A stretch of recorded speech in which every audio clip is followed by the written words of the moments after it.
talaga namang nakakapagpakabog ng dibdib.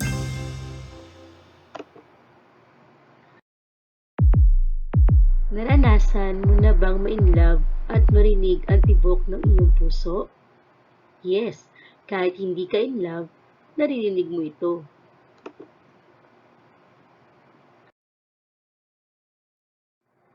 How does the heart pumps blood through the body? Hello, this is Mrs. A, your science teacher. Masaya ako na kasama kita sa bagong aralin sa araw na ito. Makinig kang mabuti ha.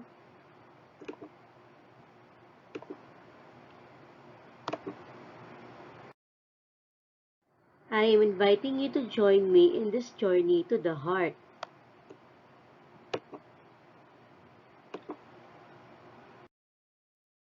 Ano nga ba ang puso at paano nga ba ito gumagana?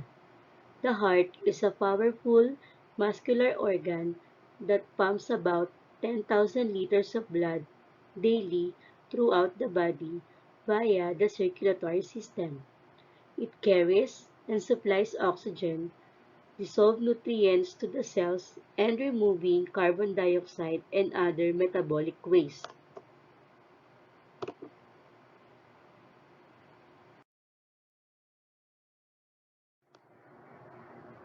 Our heart is divided into two divisions, the atrium, the top part, and the ventricle, which is the bottom part.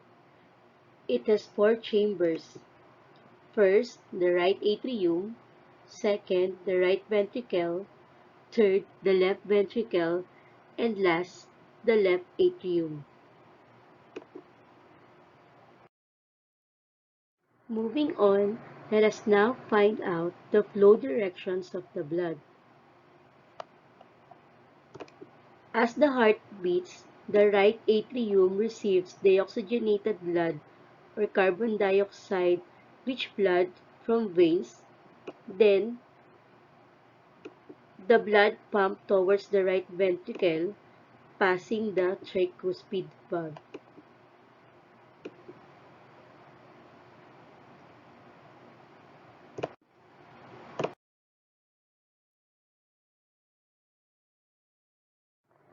From the right ventricle, it contracts to push the blood into the pulmonary artery through pulmonary valve.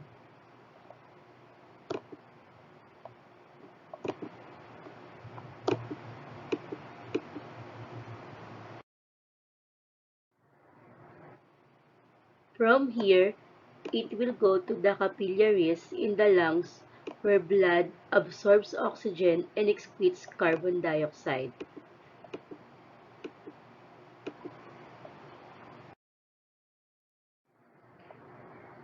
The oxygenated blood enters the left atrium through pulmonary veins.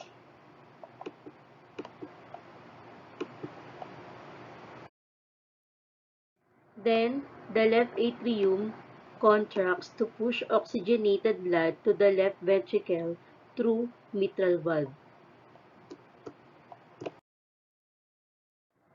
The left ventricle then contracts to push blood into the aorta through the aortic valve.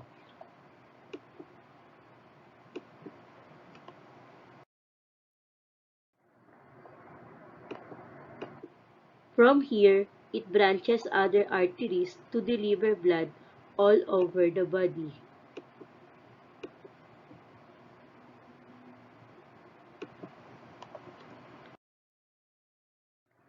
The blood delivers nutrients and oxygen to all cells in the body.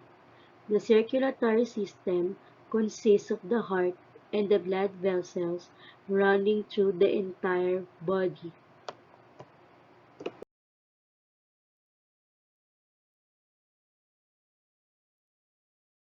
Paano dumadalo yung dugo sa ating katawan? Una, magagaling ito sa right atrium, pababa ng right ventricle.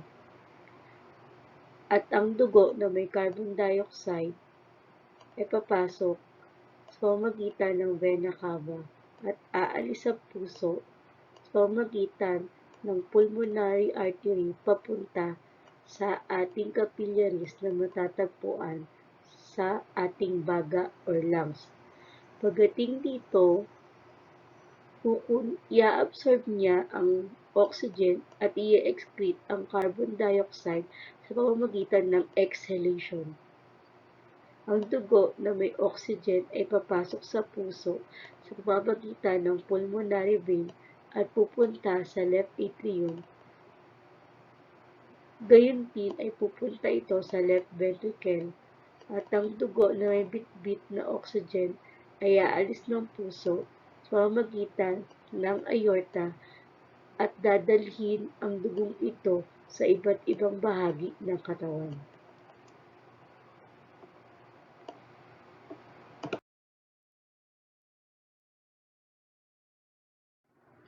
I hope you have learned something today. Remember that a grateful heart is a magnet for miracles.